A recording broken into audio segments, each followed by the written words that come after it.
Hello everyone, welcome to the Exia IAS Academy। तो चलिए देखते हैं कौन से इम्पोर्टेंट न्यूज़ आर्टिकल हैं जो रेलेवेंट रहेंगे एग्जाम पर्सपेक्टिव से। इसमें मैं आपको हर आर्टिकल का समरी बताऊंगा और उसी के साथ कौन से पॉइंट से क्वेश्चन पूछा जा सकता है प्री और मेंस में, वो बताने की कोशिश करूंगा। हमारा जो भी एनालिसिस है ये बेस्ड है आपके यूपीएससी और स्टेट पीसीएस के सिलेबस के हिसाब से है, और जो पास्ट ईयर के क्वेश्चन पेपर है प्री के, मेंस के, स्टेट पीसीएस और यूपीएससी के, उसमें जो ट्रेंड रहा है उसके मुताबिक हम चीजें प्रस्तुत कर रहे हैं, ताकि जो कंटेंट हम पढ़ाएं वो ऑथेंटिक रहे, क्रेडिबल रहे और एग्जाम पर्सपेक्टिव से ज्यादा रेलेवेंट रहे। ओके, और ध्यान रखिएगा, मैं ये मान के चल रहा हूं कि आपका जो फाउंडेशनल लर्निंग है for subjects like history, geography, polity, economics, science and tech, ethics and so on, तो ये जो सब्जेक्ट है इनका आपका कॉन्सेप्ट क्लियर होना चाहिए। अगर आपका कॉन्सेप्ट क्लियर नहीं है फिर भी आप अगर कंटिन्यू रखते हैं एनालिसिस को और इसका पीडीएफ पढ़ते हैं तो चीजें समझ में आएंगी आपको। लेकिन आपको फिर भी लगता है कि आप नहीं समझ पा रहे हैं तो आप हमसे फाउंडेशनल क्लास के जरिए भी जुड़ सकते हैं। जो फी है काफी अफोर्डेबल है, आप इंस्टॉलमेंट में भी इसको पे कर सकते हैं। इसमें क्या प्रोवाइड किया जाएगा, अगर कोर्स हाईलाइट हम देखें तो आपको एक्सपर्ट फैकल्टी के द्वारा क्लासेस दी जाएंगी। आपको शुरू से लेके एंड तक जो कॉन्सेप्ट्स है, जो चीजें जरूरी है एग्जाम के लिए एज पर सिलेबस, वो सभी सब्जेक्ट्स स्क्रैच से लेके समझाई जाएंगी। कॉम्प्रिहेंसिवली आपको स्टडी मटेरियल भी प्रोवाइड किया जाएगा एज पर सिलेबस और जो पास्ट ईयर का एग्जाम का ट्रेंड है। इसी के साथ रेगुलर टेस्ट भी प्रोवाइड की जाएंगी फॉर प्री एंड मेंस, और मॉक इंटरव्यू भी करवाया जाएगा once you cleared mains. Okay, one on one mentoring के तहत आपके जो स्ट्रेंथ है, वीकनेस है, उसके ऊपर काम किया जाएगा। इन हाउस लाइब्रेरी फैसिलिटी भी अवेलेबल है। इसमें स्पेशली जो ऑफलाइन के स्टूडेंट है वो एनरोल हो सकते हैं।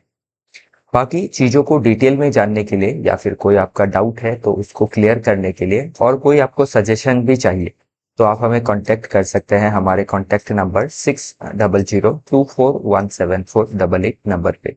ध्यान रखिएगा ये हमारा one and only official number है। ओके, तो चलिए देखते हैं आज का पहला आर्टिकल। तो आज का पहला आर्टिकल बात कर रहा है अबाउट ब्रिक्स। तो ब्रिक्स का समिट जो है रियो डी जेनेरियो ब्राजील में अभी ऑनगोइंग है, तो उसी के लिहाज से 3-4 आर्टिकल आज न्यूज़पेपर में आए हैं। तो इससे हम 3-4 आर्टिकल से हमने ये वाला आर्टिकल पिक किया है, और एक आर्टिकल है जो मैंने इसमें नहीं रखा है जो आपके पीडीएफ में आपको प्राप्त होगा। तो अभी ध्यान रखिएगा कि जो डिफरेंट आपके रीजनल एंड इंटरनेशनल ऑर्गेनाइजेशंस होती है इनके बारे में एग्जाम में पूछा जाता है। कब फॉर्मेशन हुआ था, कितने मेंबर है, कितने नए मेंबर इंक्लूड हुए हैं, हेडक्वार्टर कहाँ पे है, ओके, रिसेंट जो समिट है वो कहाँ हुई है, उसका क्या आउटकम निकल के आया है। ओके, ये सभी चीजें आपको पूछी जा सकती है। प्री में जो फैक्ट ओरिएंटेड चीजें हैं, और मेंस में आपके जो आपके कॉन्सेप्ट है, कॉन्सेप्चुअल चीजें या फिर जो सब्जेक्टिव चीजें हैं। फॉर एग्जांपल कि इस बार का ब्रिक्स जो समिट है उसका क्या आउटकम रहा है, तो उसको हम कवर करेंगे 2-3 दिन के बाद जब और आर्टिकल न्यूज़पेपर में दिखेंगे। तो ये आर्टिकल बात कर रहा है कि BRICS as a bloc for India to build global influence. तो कैसे हम क्या कर सकते हैं, ऐसे हम इकोनॉमी में राइज कर रहे हैं, टेक्नोलॉजी में राइज कर रहे हैं, डिफेंस में राइज कर रहे हैं, ग्लोबल लीडरशिप में, आपके ग्लोबल साउथ लीडरशिप में राइज कर रहे हैं, तो ब्रिक्स उसमें हमें कैसे मदद कर सकता है। Okay, to build a global influence specially by India. तो अभी ब्रिक्स प्लेटफॉर्म के जरिए हम ग्लोबल साउथ को एडवोकेट कर सकते हैं।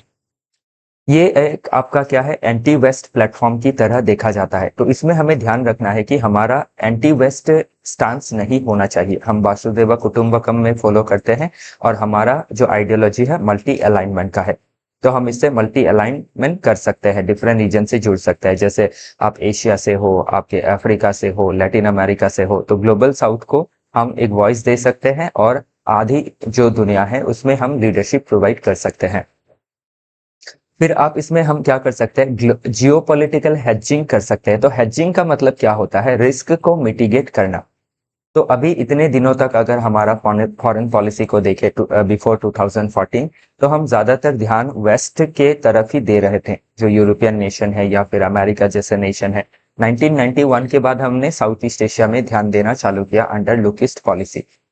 तो अभी ब्रिक्स जैसे प्लेटफॉर्म से, एससीओ जैसे प्लेटफॉर्म से हम क्या कर सकते हैं, जियो पॉलिटिकल हेजिंग कर सकते हैं। जो रिस्क है जियो पॉलिटिक्स का, उसको हम मिटिगेट कर सकते हैं अलाइन करके विथ ग्लोबल साउथ। ओके, और इसी के साथ डिफरेंट ऑर्गेनाइजेशन है, जैसे G20 है, G7 है, इसके साथ भी जुड़ के हम क्या करना चाहते हैं, जो इंटरनेशनल पॉलिटिक्स में रिस्क है उसको मिटिगेट करना चाहते हैं। फिर आप इसमें और अगर देखें तो आप कल्चरल जो रोल है इंडिया का वो भी देख सकते हैं। तो हाल ही में जो ब्रिक्स समिट हुआ, तो उसमें हमने किस तरीके से क्या किया, आपके डिफरेंट जो रीजन है, जस्ट अ मिनट।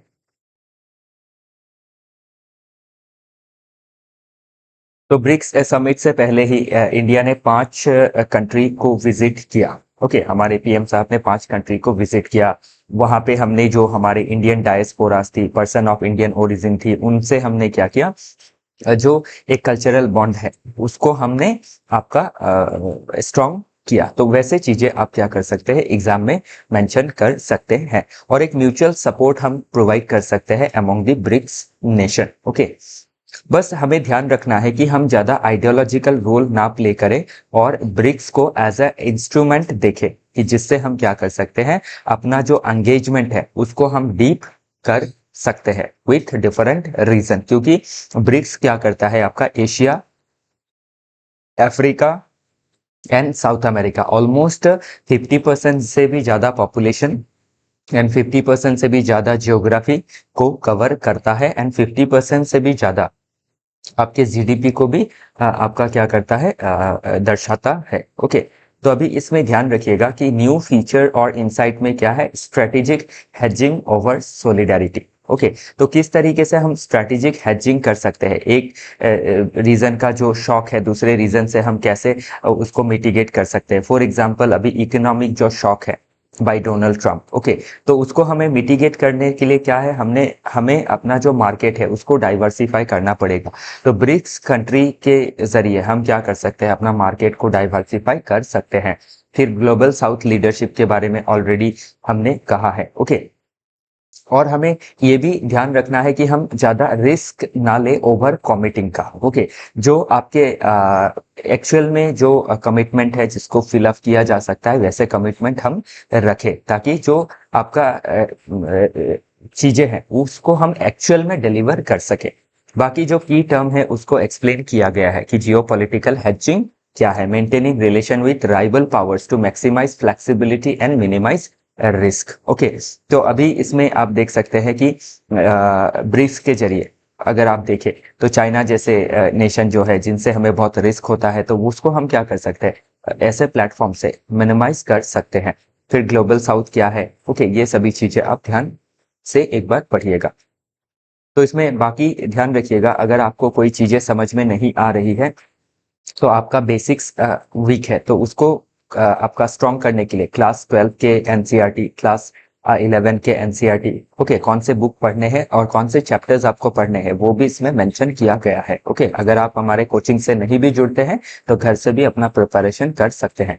नेक्स्ट है, ये जो भी हमने पढ़ा सिलेबस से अलाइंड है या नहीं, वो जानना बहुत जरूरी है। तो जीएस पेपर 2 इंटरनेशनल रिलेशन में हमें ब्रिक्स रिलेटेड क्वेश्चन पूछे जाएंगे, बायलैटरल रिलेशन को लिंक करके, रीजनल रिलेशन को लिंक करके, ग्लोबल ग्रुपिंग को लिंक करके।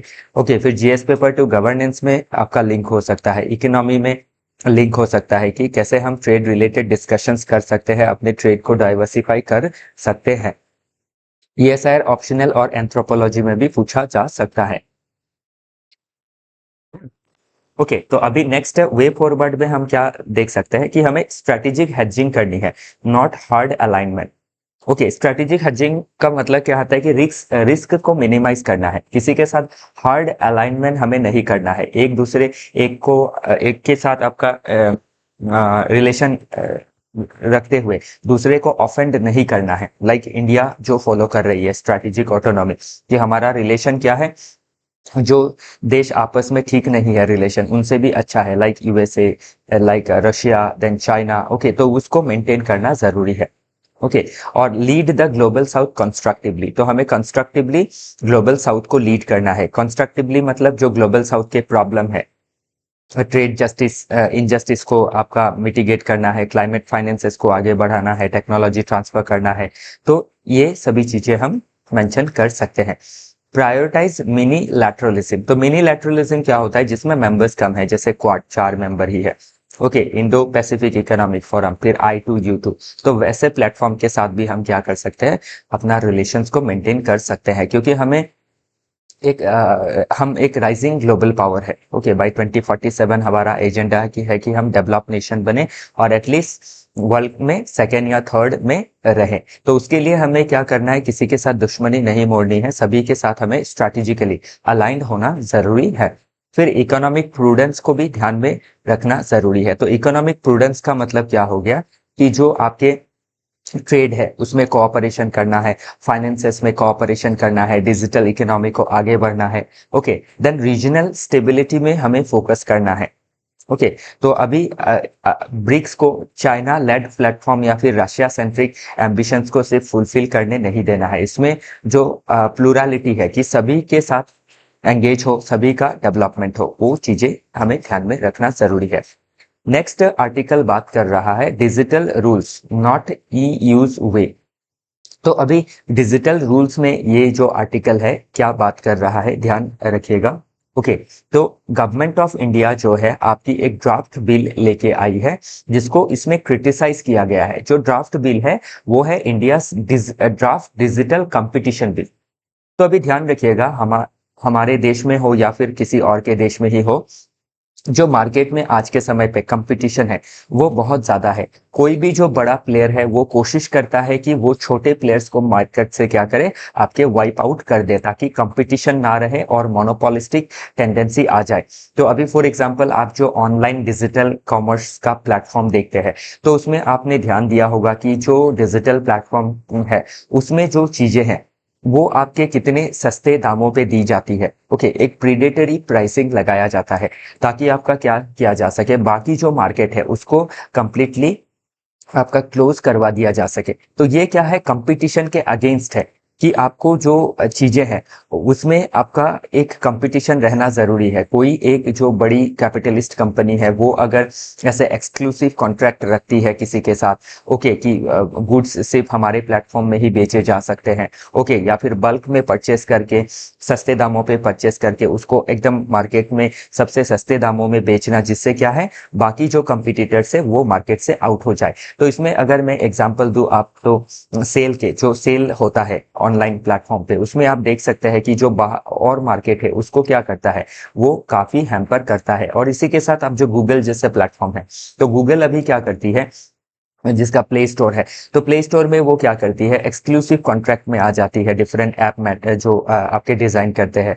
तो जो जिसके साथ एक्सक्लूसिव कॉन्ट्रैक्ट है उन्हीं ऐप को ऊपर रखती है, या फिर अपने जो ऐप है उसको ऊपर रखती है। बाकी जो ऐप अगर अच्छे भी है तो उसका रिकमेंडेशंस बाद में आता है। तो इससे क्या होता है, जो कंपटीशन का माहौल है डिजिटल प्लेटफॉर्म पे वो खत्म हो जाता है। तो इसके लिए अभी गवर्नमेंट ऑफ इंडिया क्या कर रही है, डिजिटल कंपटीशन बिल को प्रिपेयर कर रही है, ताकि जो डिजिटल मार्केट में जो आपका मोनोपोलिस्टिक प्रैक्टिसेस है उसको आपका खत्म किया जा सके। तो इसमें क्रिटिसाइज किया गया है कि अगर हम डिजिटल रूल्स लाना भी चाहते हैं तो क्यों हम यूरोपियन यूनियन का वे फॉलो कर रहे हैं, क्योंकि यूरोपियन यूनियन का जो लॉ है वो काफी आपका स्ट्रिक्ट है, और वो कंपटीशन को आपका या इनोवेशंस को बहुत दूर कम कर देता है। तो इसीलिए इंडिया को जरूरी है कि अपने वे से लॉ को बनाना है। ओके, तो अभी इसमें ध्यान रखिएगा, हमारे इंडिया में क्या ऐसा कोई लॉ है जो कंपटीशन, परफेक्ट कंपटीशन को बरकरार रखने में मदद करता है? तो है कंपटीशन एक्ट ऑफ 2002, और इसी के अंडर एक स्टैट्यूटरी कमीशन है, कंपटीशन कमीशन ऑफ इंडिया, जो क्या करती है, मोनोपोलिस्टिक टेंडेंसीज को आपकी डिजिटल प्लेटफॉर्म में भी, ओके, वो चाहे आपके ऑफलाइन प्लेटफॉर्म हो या डिजिटल प्लेटफॉर्म हो, दोनों में ही उसको चेक करती है। तो इसीलिए इसमें क्रिटिसाइज किया गया है कि जो ऑलरेडी हमारे पास कंपटीशन एक्ट है और कंपटीशन कमीशन ऑफ इंडिया है, तो ये काफी है। तो ध्यान रखिएगा, ये जो चीजें हैं डेवलपिंग चीजें हैं, तो इसमें आपको क्या करना है, कैसे कैपिटलिज्म में क्या होता है, आपके मोनोपोलिस्टिक प्रैक्टिसेस की जाती है, प्रीडेटरी प्राइसिंग लगाई जाती है ताकि बाकी कंपटीटर्स को खत्म किया जा सके। उससे क्या होता है, कैसे जो आपके एमएसएमई सेक्टर है वो हैम्पर हो सकता है। ओके, जो छोटे एंटरप्रेन्योर्स है वो कैसे उनका कैसे जो आपका स्किल है खत्म हो सकता है। ओके, मार्केट में वो नहीं रह सकते हैं। ओके, इससे क्या होता है, इम्परफेक्ट कंपटीशन दिखाता है, इनइक्वालिटी इनजस्टिस दिखाता है कॉमर्शियल सेक्टर में। तो वो चीजें आप कभी ऐसे में कभी एथिक्स में कि ये कैसे अनएथिकल है, ये पॉइंट में आप यूज कर सकते हैं सीधा सीधा, अगर एग्जाम में इस्तेमाल ना भी होता हो तो। ओके, ध्यान रखिएगा। बाकी जो भी चीजें मैंने आपको बताई थी, गूगल, मेटा, फ्लिपकार्ट, उबेर, ये सभी चीजें आप मेंशन कर सकते हैं। तो इनके ऊपर कंपटीशन जो एक्ट है ये आराम से कंट्रोल कर सकती है, तो दूसरे लॉ की जरूरत नहीं है। फिर आपका ध्यान रखिएगा, जो ईयू का एक्ट है उसमें एक आपका risk of x एंटे digital law है। एक्स एंटे क्या होता है अभी, कि आपका कोई कंपनी ने कोई प्रेडेटरी प्राइसिंग नहीं लगाया है या फिर कोई ऐसा कंपटीशन लॉ को वायलेट नहीं किया है, फिर भी अगर आपका अथॉरिटी को लगता है कि वो वैसा कर सकता है, तो उसको पहले ही क्या किया जाएगा, बाधा दिया जाएगा। ओके, तो ये क्या है, प्रोबेबिलिटी के ऊपर बेस्ड है, जो क्या करेगा, मार्केट में कंपटीशन को खत्म करेगा, ओवर रेगुलेशन को लाएगा, जो आपका मार्केट के लिए सही नहीं है। तो ये सभी चीजें आप मेंशन कर सकते हैं। तो इसमें लिखा है एक्स एंटे रेगुलेशन क्या है। अभी ध्यान रखिएगा, ये जो की टर्म्स को हमने एक्सप्लेन किया है इधर, तो ये टर्म्स के ऊपर प्रीलिम्स में क्वेश्चन पूछा जाता है। तो जरूरी नहीं है प्रीलिम्स खाली फैक्ट बेस्ड है, उसमें कॉन्सेप्चुअल चीजें भी पूछी जाएगी, जैसे एक्स एंटे रेगुलेशन क्या है, तो प्रीएम्प्टिव लीगल रेस्ट्रिक्शंस है। Okay, often prohibiting certain conduct before it happens, की हुआ ही नहीं है। ओके, तो इससे क्या है, आपका ये मान लिया जाता है कि आपका गिल्टी मान लिया जाता है। ओके, ये लॉ ऐसा है कि पहले ही गिल्टी मान लिया है। तो ये चीज नेचुरल जस्टिस के लिए सही नहीं है, कंपटीशन के लिए सही नहीं है। फिर डिजिटल मार्केट एक्ट क्या है, ओके, सेल्फ प्रेफरेंसिंग क्या है, डीप डिस्काउंटिंग क्या है, ये सभी चीजें एग्जाम में बन सकती है प्रीलिम्स में। ओके, बाकी ये जो क्वेश्चन है कंपटीशन कमीशन ऑफ इंडिया के ऊपर क्वेश्चन ऑलरेडी पूछा जा चुका है, डिजिटल डेटा प्रोटेक्शन एक्ट के बारे में पूछा जा सकता है। तो ये सभी चीजें आपको ध्यान रखनी जरूरी रहेंगी। नेक्स्ट आर्टिकल बात करता है अबाउट इकोनॉमी के बारे में। Okay, trade agreement stuck earlier taught us how to raise our game। तो अभी ध्यान रखिएगा, पास्ट में एक क्वेश्चन पूछा गया था कि हम डिफरेंट नेशन के साथ फ्री ट्रेड के जो एग्रीमेंट्स है, टॉक्स है, उसको कंटिन्यू रखते हैं, फिर भी क्या होता है, डिफरेंट जो हम डील करते हैं वो एक्चुअल में कभी इंप्लीमेंट नहीं हो पाता है। ओके, तो उसका फेलियर का क्या रीजन है, ऐसा एक क्वेश्चन पास्ट में पूछा जा चुका है। मतलब क्या होता है कि हम जब भी किसी देश के साथ फ्री ट्रेड एग्रीमेंट के लिए टॉक करने जाते हैं, तो उसमें हमें क्या होती है, बहुत सारी दिक्कतें फेस करनी पड़ती है। क्योंकि हम जब भी फ्री ट्रेड टॉक करने जाते हैं, तो जो जिस देश के अगला जो देश है वो भी हमसे कंसेशन मांगता है, हमारे देश के अंदर उनके जो सामान है उनको एक्सपोर्ट करना चाहता है। जो सामान क्या होती है, बहुत ज्यादा आपकी प्राइस में कम्पिटेटिव होती है, क्वालिटी में कम्पिटेटिव होती है, और वो क्या कर सकती है, इंडियन मार्केट को, ओके, इंडिया के मैन्युफैक्चरर को, इंडिया के फार्मर्स को, इंडिया के इंडस्ट्रीज को नेगेटिवली इंपैक्ट कर सकती है। तो इससे हमने ये सीखा है कि पास्ट में हमने जो भी फ्री ट्रेड एग्रीमेंट किए, उसमें टैरिफ, नॉन टैरिफ, ये सभी बैरियर्स को लेके बहुत सारी दिक्कतें रही है। तो उनसे हमें सीखा है कि उन टैरिफ, उन ट्रेड एग्रीमेंट से हमने सीखा है कि अभी के जो ट्रेड एग्रीमेंट है उसमें हमें ऐसे एग्रीमेंट्स रखने चाहिए जिससे क्या है, दोनों ही देशों को फायदा हो, और हमारे देश की जो वीकनेस है, ओके, क्वालिटी में हो या फिर आपके प्रोडक्ट के रिसर्च एंड डेवलपमेंट में हो, हमें उन सब चीजों में फोकस करके अपना कंपटीशन को हाई करना चाहिए, ना कि हमें बाहरी जो गुड्स है उसको बाधा देना चाहिए। अगर हम अपना कंपटीशन ठीक रखते हैं, चीजें कंपिटेटिव प्राइस में बनाते हैं, कंपिटेटिव क्वालिटी होती है, तो चीजें क्या है, आराम से हमारी एक्सपोर्ट हो जाएंगी। तो इसीलिए अभी आप देख सकते हैं यूएई के साथ, ऑस्ट्रेलिया के साथ, यूके के साथ different short of trade agreement free trade agreement किए गए हैं, उसमें डिफरेंट गुड्स को सहूलियत दी गई है ताकि इंपोर्ट एक्सपोर्ट किया जा सके। तो ये जरूरी क्यों है? क्योंकि हम एक राइजिंग इकोनॉमी है, बाय 2047 हमें विकसित भारत बनना है। हमारे देश के अंदर आपका जो मैन्युफैक्चरिंग है, इंडस्ट्रियल सेक्टर है, उसको बढ़ावा देना जरूरी है। हमारा जो मार्केट है उसको डाइवर्सिफाई करना जरूरी है विथ डिफरेंट नेशन। और वो डाइवर्सिफाई तभी हो सकता है जब हम इक्वल कंसेशन प्रोवाइड करेंगे और रिसीव भी करेंगे। हम सिर्फ चाहेंगे कि हमें रिसीव करना है तो अगला हमें क्यों देगा, तो वो चीजें इसमें मेंशन की गई है। बाकी जो वर्डिंग्स है इसको थोड़ा बहुत ध्यान रखिएगा, ओके, जो आपके एग्जाम में पूछी जा सकती है। नेक्स्ट आर्टिकल बात करता है चोकिंग चाइना +1। तो ये छोटा सा ही आर्टिकल था, ओके, तो इसको देख लीजिएगा, प्री मेंस दोनों के लिहाज से इंपॉर्टेंट रहेगा।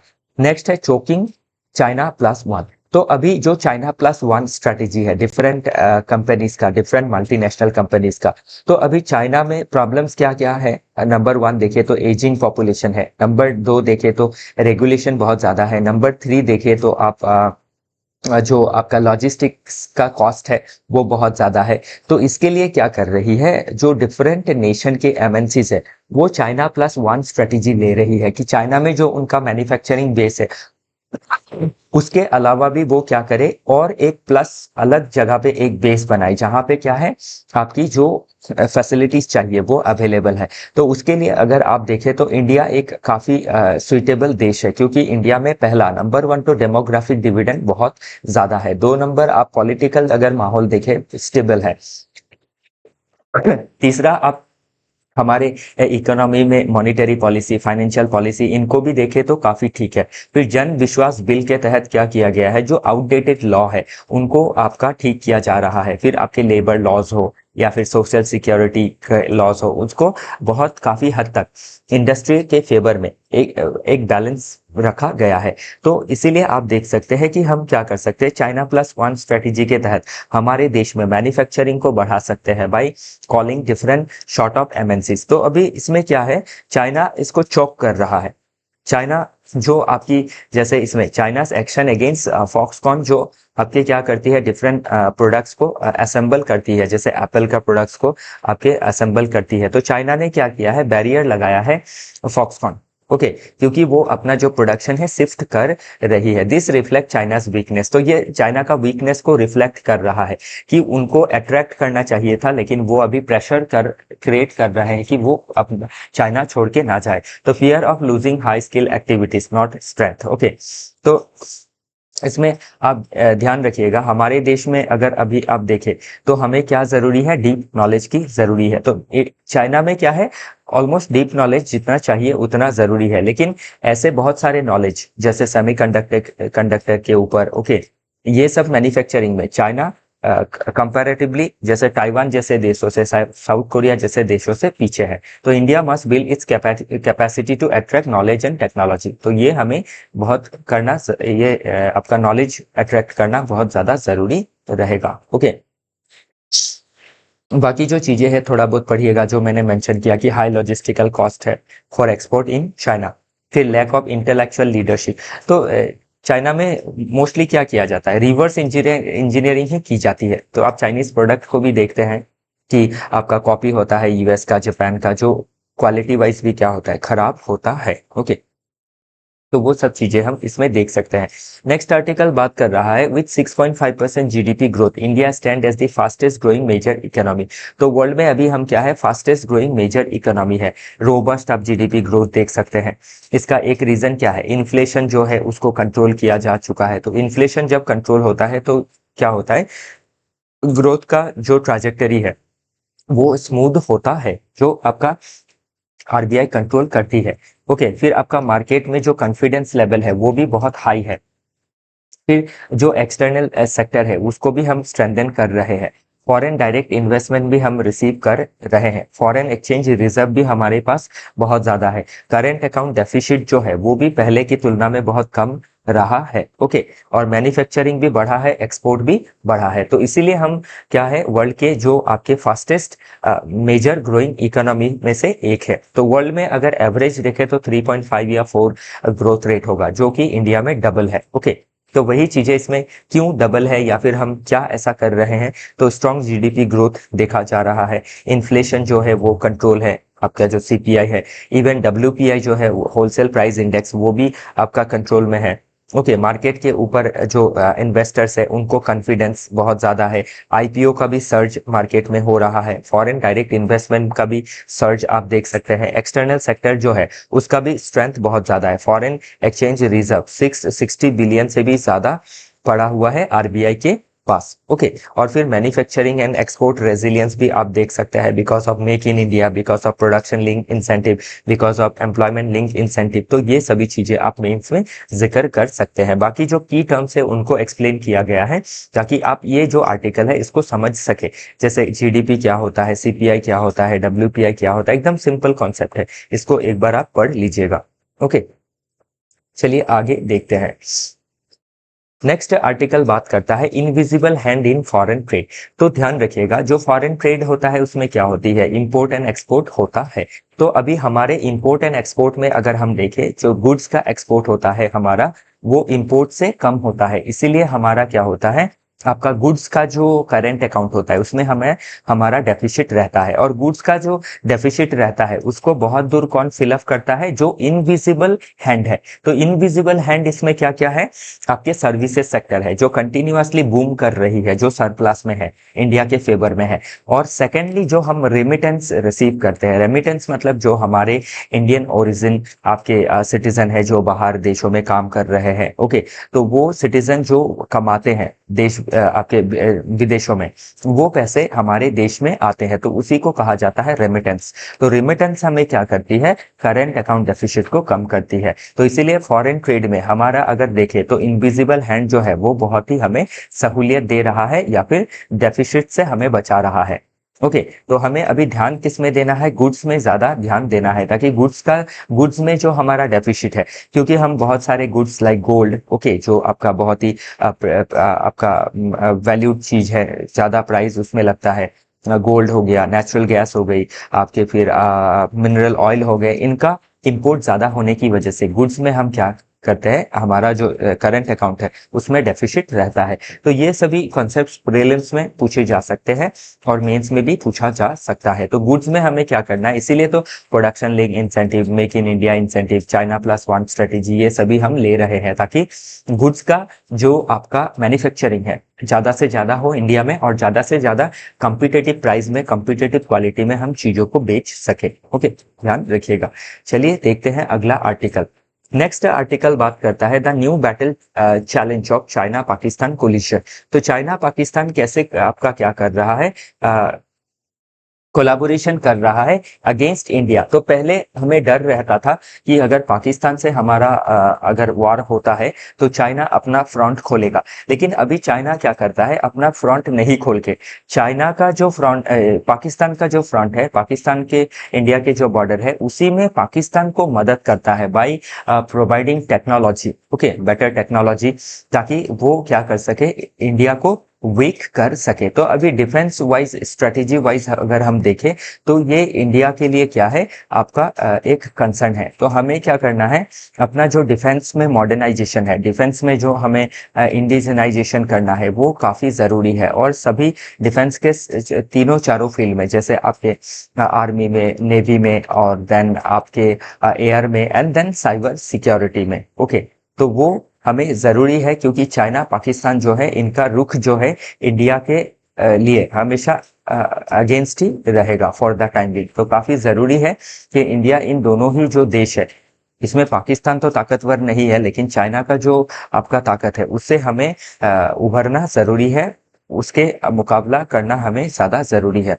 पाकिस्तान को हम हैंडल कर सकते हैं, लेकिन चाइना को हैंडल करने के लिए हमें अपना economic growth, military growth, technological growth बढ़ाना जरूरी रहेगा, जो अभी सर्च हो रहा है, लेकिन और ज्यादा सर्च करना पड़ेगा। तो ये सभी चीजें इसमें मेंशन की गई है जो पूछा जा सकता है। तो क्या क्या डेवलपमेंट हमें करने जरूरी है, डिप्लोमेटिक रीअलाइनमेंट करना जरूरी है, डिफेंस मॉडर्नाइजेशन करना जरूरी है, इकोनॉमिक एंड स्ट्रेटेजिक लेवरेज लेना हमें जरूरी है, तो इंफ्रास्ट्रक्चर डेवलप करना जरूरी है, इंफॉर्मेशन एंड साइकोलॉजिकल जो वारफेयर करती है by China Pakistan, okay, perception, उस परसेप्शन को हमें मैनेज करना है। नेक्स्ट आर्टिकल बात करता है when peace is a pause. तो अभी ध्यान रखिएगा कि जो आपके मिडिल ईस्ट रीजन है, मतलब वेस्ट एशिया में जो ह्यूमैनिटेरियन नीड है उसको एड्रेस नहीं किया जा रहा है।